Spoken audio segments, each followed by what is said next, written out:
자, 신경 자극의 전도는요, 전도 과정입니다. 다시요, 전도는요, 뉴런 안에서 자극이 이렇게 전해지는 겁니다. 한 뉴런 내에서예요. 그 다음, 자, 분극 상태였다가 역치 이상의 자극이 주어지면 탈분극이 일어날 거예요. 탈분극 다음에 재분극이 일어날 거고요. 재분극 다음에 과분극이 일어나고 과분극 다음에 다시 분극 상태에 되돌아옵니다. 그러면 분극 상태에서는 마이너스 70mV의 막전위를 지니다가요. 그 다음 역치 이상의 자극이 주어지면요. 탈분극이 일어나면서 플러스 35mV까지 상승합니다. 그 다음 재분극 단계가 되면 다시 막전위가 내려와서요. 과분극 상태가 됐다가 다시 분극 상태로 되돌아옵니다. 그래서 분극, 그 다음 탈분극, 그 다음 재분극, 그 다음에 과분극, 그 다음에 분극 상태 이렇게 진행될 겁니다. 그 중에 탈분극을 배울 거예요. 뉴런에 자극을 주면요. 나트륨 통로가 열려서 나트륨이 세포 밖에서 안으로 들어오면서 막전위가 상승하는 현상입니다. 다시 봅시다. 세포막이 있으면요. 나트륨 통로가 있고요. 그 다음에 칼륨 통로가 있고요. 그 다음에 나트륨 칼륨 펌프가 있습니다. 나트륨 통로는요. 자, 자극이 주어지면요. 밖에서 안쪽으로 나트륨이 들어오는 상황이고요. 이게 지금 탈분극입니다. 그 다음 재분극되면 안쪽에 많이 쌓여있던 칼륨 이온이요. 밖으로 확산돼서 나가고요. 이때 에너지 소모는 없습니다. 확산이니까 농도가 높은 쪽에서 낮은 쪽으로, 농도가 높은 쪽에서 낮은 쪽으로 이동하는 거예요. 그 다음 나트륨 칼륨 펌프는요. 안쪽은 칼륨 농도가 높고요. 바깥쪽은 나트륨 농도가 높아요. 그런데 얘는 에너지를 사용해서요. ATP라는 에너지를 사용해서 나트륨을요. 세포 안쪽에서 바깥쪽으로 내보내서 바깥쪽에 나트륨 농도가 높게 유지되게 만드는 거고요. 그 다음 나트륨 칼륨 펌프는 칼륨을 안쪽으로 계속 들여와요. 안쪽에 이미 농도가 높음에도 불구하고 칼륨 이온을 안에 계속 들여보냅니다. 뭘 사용해서? 에너지를 사용해서. 자, 다시 갑시다. 탈분극은요. 뉴런에 역치 이상의 자극을 주면 뭐가 열려요? 나트륨 통로가 열려서 나트륨 이온이 밖에서 안으로 들어옵니다. 밖에서 안으로 확산돼서 들어오고요. 막전위가 상승합니다. 어디까지요? 플러스 35까지 확산하게 됩니다. 탈분극을 유발하는 요인에는요. 감각 수용, 신경 자극 전도, 시냅스 전달 등이 있고요. 시냅스 전달은 뒤에서 자세히 배울게요. 이온의 이동과 분포, 나트륨 통로, 뉴런이 자극을 받으면 일부 나트륨 통로가 열립니다. 나트륨 이온이 나트륨 통로를 통해서 세포 밖에서 안으로 이렇게 들어온다는 뜻입니다. 밖에서 안으로 이렇게 이온이 들어와요. 자, 막전위가 역치전위를 넘으면요. 대부분의 나트륨 통로가 열리면서 나트륨 이온이 밖에서 안으로 더 많이 유입됩니다. 그래서 역치 이하의 자극이 주어지면 일부 통로가 열려서 들어오다가 역치 이상의 자극이 주어지면 나트륨 통로를 통해 확 나트륨이 안쪽으로 들어오게 됩니다. 그러면 막전위가 안쪽은 플러스가 되고요. 안쪽은 플러스. 바깥쪽은 마이너스가 됩니다. 그래서 안쪽이 플러스 이렇게 되는 거예요. 막전위 뉴런에 역치 이상의 자극을 주면요. 막전위가 상승하다가 역치 전위를 넘으면요. 플러스 35mV까지 급격히 상승합니다. 이렇게 급격히 상승해요. 미래행 교과서에서는 플러스 30mV까지 상승한다고 하고요. 교과서마다 조금 차이가 있습니다. 나트륨 이온의 농도, 탈분극이 일어나 나트륨 이온이 세포 안으로 이동하면 나트륨 이온의 농도는요. 세포 안이 세포 밖보다 높다고 생각할 수 있지만요. 나트륨 통로를 통한 나트륨 이온의 이동은요. 농도가 높은 쪽에서 낮은 쪽으로 이동하는 확산이에요. 그래서 나트륨의 농도는요. 세포 안에서가 세포 밖에서보다 높아질 수 없습니다. 따라서 탈분극이 일어날 때에도요. 나트륨 이온의 농도는 항상 세포 밖에서가 안에서보다 높습니다. 세포막이 이렇게 있으면요. 나트륨 이온 농도는요. 항상 바깥쪽이 높습니다. 들어오든 나가든. 그렇고요. 칼륨 이온의 농도는요. 항상 안쪽이 높아요. 어떤 경우는요. 기억해야 돼요. 그래서 다시 나트륨 이온 농도는 밖이 안쪽보다 항상 높다. 세포막 밖이. 칼륨 이온은 항상 세포막 안쪽이요. 바깥쪽보다 높습니다. 기억해 놓으세요. 그럼 현재 어디까지 배웠냐면요. 분극 상태에서 마이너스 70mV를 유지했습니다. 그 다음 자극이 주어지면요. 일부 나트륨 통로가 열려서 막전이가 상승합니다. 그 다음에 역치 이상의 자극이 주어지면 모든 나트륨 통로가 열리면서 막전이가 급격하게 상승해서 플러스 35까지 갑니다. 여기까지 탈분극이에요. 다시 마이너스 70mV 유지하는 건 분극.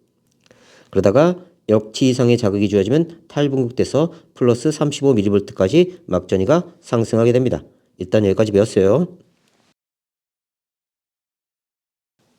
다음 재분극. 탈분극이 일어났던 부위에서 열려있던 나트륨 통로가 닫히고요. 나트륨ion이 안으로 들어오지 못합니다. 대부분의 칼륨 통로가 열리면서 많은 칼륨이온이 세포 안에서 밖으로 확산하면서 급격히 막전이가 하강하는 현상이 일어나요. 이걸 재분극이라고 합니다. 다시요. 세포막이 있으면요. 나트륨 통로가 있고요. 그 다음 칼륨 통로가 있고요. 그 다음 나트륨 칼륨 펌프가 있습니다. 자, 재분극 시에는요. 들어오던 나트륨을 막아야 돼요. 그래서 나트륨 이온 통로가 막히고요. 칼륨 통로가 열리면서 칼륨 이온이 밖으로 갑니다. 자, 그러면요. 우리가 분극 상태에서는요. 안쪽이 마이너스, 바깥쪽이 플러스였습니다. 그런데 탈분극이 되면요. 나트륨이 들어오면서 안쪽이 플러스, 바깥쪽이 마이너스가 돼요. 그러다가 재분극이 되면요. 칼륨이 나가면서 바깥쪽이 플러스가 되고요. 안쪽이 다시 마이너스가 됩니다. 이게 재분극이에요. 자, 이때요. 칼륨 통로가 서서히 닫히면서 막전이가 지나치게 많이 내려가는 경우가 생깁니다. 이걸 과분극이라고 해요. 과분극. 다시 봅시다.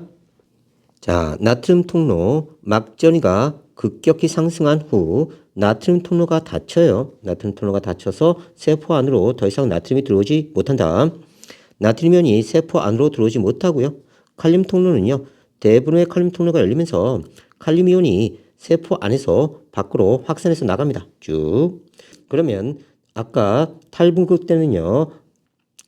안쪽이 플러스, 바깥쪽이 마이너스였어요. 그런데 이제 나트륨 이온이 못 들어오고요. 칼륨이 나가니까 이제 바깥쪽이 플러스, 안쪽이 마이너스가 됩니다. 마이너스로 바뀌어버렸네요. 자, 그래서 여기 분극 상태에서 마이너스 70이었다가 탈분극이 되면 플러스 35까지 됐다가 이제 재분극이 되면요. 다시 막전이가 떨어집니다. 칼륨 이온이 나가면서요. 자, 막전이 봅시다. 재분극이 일어날 때 칼륨 이온의 통로가 천천히 닫혀서 칼륨 이온이 세포 밖으로 계속 나가면 막전이가 휴지전이 아래로 내려가는 과분극이 됩니다. 이렇게 해서 과분극이 돼요. 얘가 천천히 닫히기 때문에 지나치게 많이 빠져나갑니다. 그러면 일시적으로 마이너스 70mV 아래쪽을 기록하게 돼요. 막전이가. 휴지전이로 회복. 대부분의 칼륨 통로가 닫히고요. 이온 분포가 자극을 받기 전의 상태로 되돌아갑니다. 그래서 다시 분극 상태가 되는 거예요. 막전이와 이온의 막 투과도 변합니다. 그림은 어떤 뉴런에 역치 이상의 자극을 1회 주었을 때 일어나는 막전이 변화와 나트륨과 칼륨 이온의 막 투과도 변화를 나타낸 거고요. 자, 구간 1을 봅시다. 분극 상태예요. 여기가 분극. 자극을 받지 않은 휴지 상태로 나트륨 이온과 칼륨 이온의 막 투과도가 모두 낮습니다. 나트륨 이온도 칼륨 이온도 막 투과도가 낮고요. 칼륨 이온의 막 투과도가 조금 높은 것은요. 일부 열린 칼륨 통로를 통해서 조금은 나갈 수 있다는 뜻입니다. 안에서 밖으로. 다음 구간 2는요. 탈분극이에요. 구간 2는 탈분극. 막전이가 급격하게 상승하죠. 책마다 플러스 30 또는 플러스 35로 표시되어 있습니다. 큰 상관은 없고요. 다음 나트륨 통로가 열려서 나트륨 이온의 막 투과도가 높아집니다. 나트륨 이온의 막 투과도가 높아지면서 나트륨 이온이 세포 밖에서 안으로 들어오는 상태가 탈분극이에요.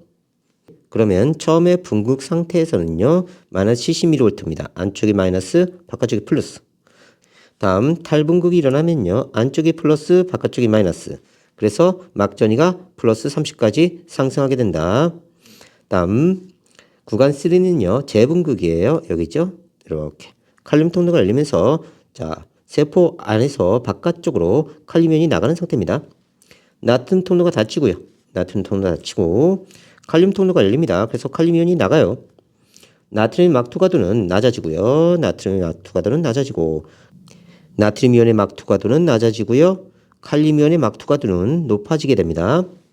칼륨 통로가 열려서 칼륨 이온의 막투과도가 높아지고요.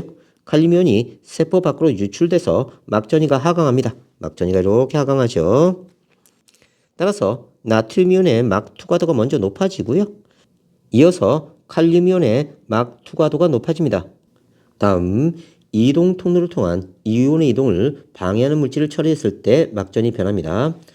다음 첫 번째 나트륨 통로를 통한 나트륨 이온의 이동을 방해하는 물질을 처리하고 뉴런에 역치 이상의 자극을 주면요. 탈분극이 일어나지만요. 막전이가 역치 전이를 넘지 못해서요. 활동 전이가 발생하지 않는다. 정상은요. 이렇게 활동 전이가 발생해야 돼요. 그런데 나트륨 통로를 열리지 않도록 방해하는 물질을 처리한 거예요. 그러면 활동 전이가 발생하지 못하고 제자리로 되돌아옵니다. 이게 1번이고요. 두 번째, 칼륨 이온 통로를 통한 칼륨 이온의 이동을 방해하는 물질을 처리하고요. 뉴런에서 역치 이상의 자극을 주면요. 탈분극은 정상적으로 발생하지만 막전이가 하강하는데 걸리는 시간이 정상보다 길어서 재분극 구간이 길어집니다. 자, 그러면 두 번째는요. 탈분극은 정상적으로 일어났어요. 그런데 칼륨 이온의 이동이 제한되면서 안에서 바깥쪽으로 칼륨 이온이 나가야 되는데요. 그러지 못하니까 서서히 막전이가 내려가게 됩니다. 그래서 재분극이 천천히 일어나게 돼요. 자, 이 그래프를 보고 어디가 이상했는지 확인하셔야 됩니다. 다시요. 자, 활동 전이까지 올라가지 못했죠. 그러면 이건 나트륨 이온 통로를 제한한 거고요. 자, 정상적으로 이렇게 막전이가 내려와야 되는데 내려오지 못한 건요. 얘는 칼륨 이온의 이동 통로에 영향을 준 겁니다. 그래서 칼륨 이온의 이동이 원활하지 않을 때 이러한 그래프가 나타난다.